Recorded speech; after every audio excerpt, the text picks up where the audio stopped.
My man, Graham Chunky Lyons, welcome, mate. Cheers, brother. Your niece, Chanel, she's a good little footy player. Yeah, she's coming in leaps and bounds. She's playing very well, and she's getting a few tries every week. So we, come out and support her, give her a cheer on. So she's your niece, yeah? Yes, she's my sister's daughter. So, Oh, right, yeah. So so Dad's Kyle.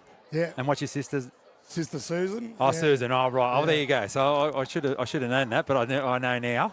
And I always give it. Well, I'm always saying, rapping you Lions boys, you and Mudge and Wok and E-Pair. But Susan, yeah, she has some talent too, eh? Yeah, she used to bash us up in the backyard. So she's got some talent as well. That's unreal. So, mate, tell us about your footy career from a junior coming through to first grade. I was a Rabbitoh Tigers junior for a good while there, and then I went back to La Perouse and got graded in '87 as a lock, and progressed my way up through and played in the centres with yourself. Yep. And then ended up on the Bing and Swing. Yeah, and you actually got selected for an Origin game too, State of Origin. Yeah, that was a bonus. So yeah, just the one series, 3 games. Unreal. So yeah. What year was that? That was 1990. We come away with the win that year. So unreal. Unreal. You've won a State of Origin series. Yes. Who can say that? Went in for your first year, win one, and never play again. Yeah.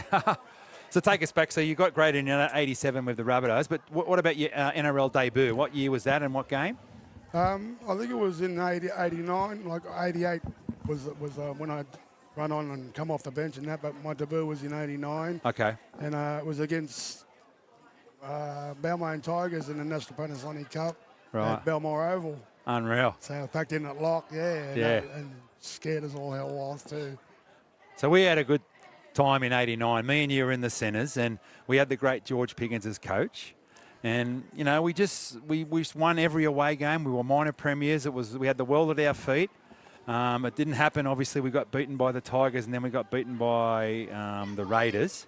But I think that year we just had this thing where we would just kick the ball long, chase. Me and you will be on the eye of the side, and we get down there and defend and played a simple footy, but it seemed to work for us. That's right.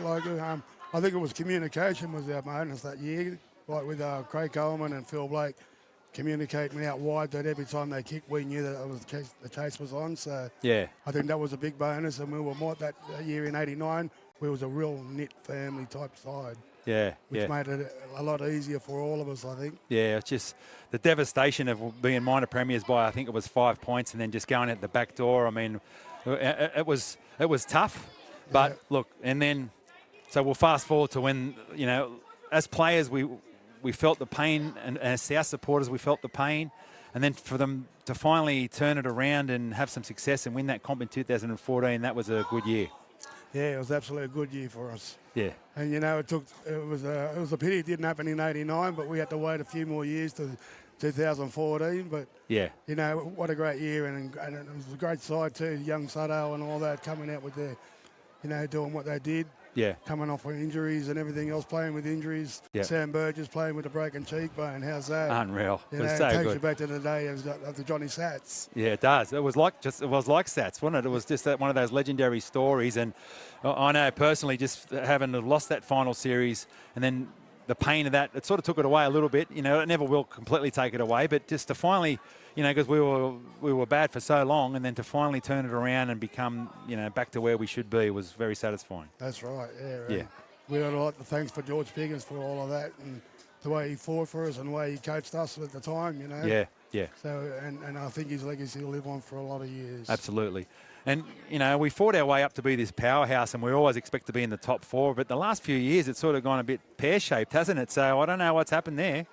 I just think they just need to get back to where the grounds are and think of themselves as a family again rather than individuals. Once they start doing that, they'll come together and maybe play like the 89 side. Yeah, maybe me and you need to go and have a few sessions with them. If you're watching this, Wayne Bennett, we're available. So what else have you been up to, mate? You've got a family. You've got, tell us about how many kids and grandkids. Yeah, I sort of moved away for a while. I was living in Queensland for 25 years. I've raised 3 kids now, and I've got 4 grandchildren. Wow. And my grandson now, he's starting to play in the Aboriginal knockouts and that. Is he really? Yeah. How old's he, Chunk? He's 13, just turned 13. Oh, with the junior ones, so right. he's in the juniors, yeah. How's he go? He goes all right. He's a little fast centre winger. So I think Where'd he get that from? I think he's got the poppy's legs. So. That's the best. Yeah, but he's a tall boy and he runs well and plays well, and he's a good little player. And, I've got others as well. I've got, like, my brother's son, Jade Anderson. He's playing for Glebe Reds tomorrow in the grand final. Oh, right. And then I've got young Terawee Graham Lyons. Yep. He plays SG ball and that, Yeah. So we're in there with the family and we're, representing. And Yeah. Well, I actually I had a little chat to Tarawee at Mascot Oval when he was running around with the mats, I think it was. Yeah. Yeah, so he'll be back with the ball. Yeah. So he's a solid little player.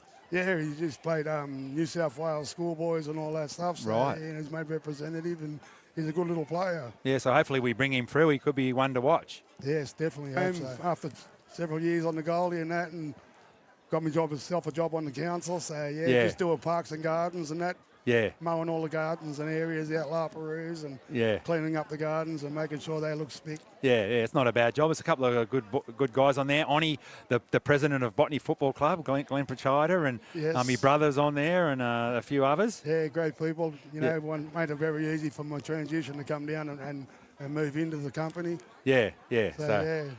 All right, mate. Well, and what else are you doing to keep busy? Are you playing any golf or anything? Or I play a little bit of golf down at Botany, 9-hole. Yeah.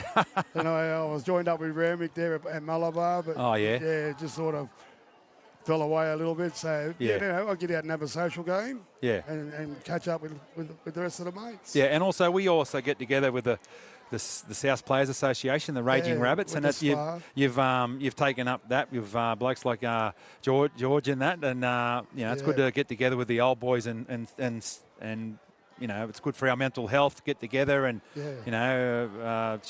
share a few old stories.